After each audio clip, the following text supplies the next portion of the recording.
Nkulamusizaako nnyo mukwano gwange nagyo sinza obba ng'otuwuliriza webale kwekuumira ku mayingo gano aga UG Update TV. Nagyo sinza obba ng'otuwuliriza okola kyamaanyi nnyo mukwano gwange ali eyo. Waliwo ebintu bye ntunuulira ne ndaba naye nga bano abasajja bali mu nsi yaffe okusinziira ku bigenda mu maaso. Kati olunaku olwaleero ambasada wa European Union owano mu Uganda avuddeyo n'asisinkana General Muhoozi Kainerugaba, Chief of Defence Force, n'amwebaza. Tetumanyi ki kye bamwebalizaako naye bigenda kukusesa.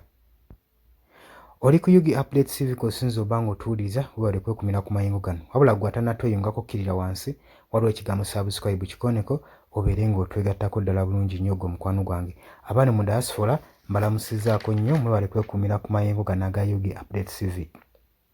Jan Sadik ono nga ye ambassador wa European Union mu ggwanga wano erya Uganda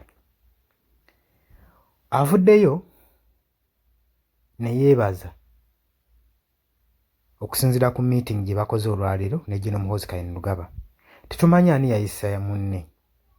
Masekkati ng'eggwanga lyattu Uganda liri mu buzibu nga ebyokwerinda by'eggwanga Uganda eri bannansi biyeebayeeba nga tewali n'asobola kubudaabuda, tewali ya protectinga, tewaliyo Munnayuganda gwagumindeko nti ono yagenda omutaasa mu nsonga za security. Naddala ebitongole bikuumaddembe nga byesuuliddeyo gwa Naggamba nga bitandise okwakitinga violent, buli mbeera bagikwata nga ye balabye kubanga be bali mu buyinza. Masekkati g'ebizibu byonna byonna nga tutuuse mu kaseera mulindwa ak'akalulu ka 2026 nga tuli mu campaigns ng'ekibadde kawempe kikulazeeko ekigenda okubeerawo, abaana nga bakubwa emiggo just kusapootinga muntu gwe baagala, ate nga wano mu Uganda tulina freedom okuwagira ku buli muntu oyo gwe mba twagadde kubanga gavumenti yateekawo fair elections naye zikyali fair. Masekkati g'ebizibu byonna byonna nga tubiyitamu nga tulaba Omunnayuganda takyalina n'agyaloopera singa abeera nga akwatiddwa mu ngeri eri violent, kuba n'okwogerako obwogezi ng'oyogera ku byabufuzi era otwalibwa n'osibibwa. Masekkati g'ebyo byonna byonna omwami oyo ambasada wa EU awasinkanye Muhoozi Kainerugaba avuddeyo ku mukutu gwe ogwa Twitter ne yeebaza ebigenda mu maaso.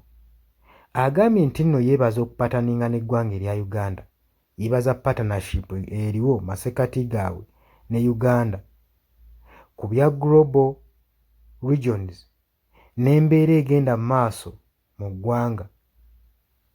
Agambye mbu guno omukisa gwa maanyi nnyo ogw'okuba ng'asiima Uganda n'omulimu gwayo ogw'amaanyi gwegenda mu maaso n'okukola okubanga eprovidinga peace, eddembe, security mu regions ez'enjawulo. Era n'agamba ne Uganda agyebaza okurecognizinga EU support. Naye nga wano weebaza otya Uganda mbu okubanga bastabilizinze security, abeebaza mbu eddembe balitaddewo mu ggwanga nga abasajja bwe tebali mu ggwanga Uganda tebalaba bigenda mu maaso.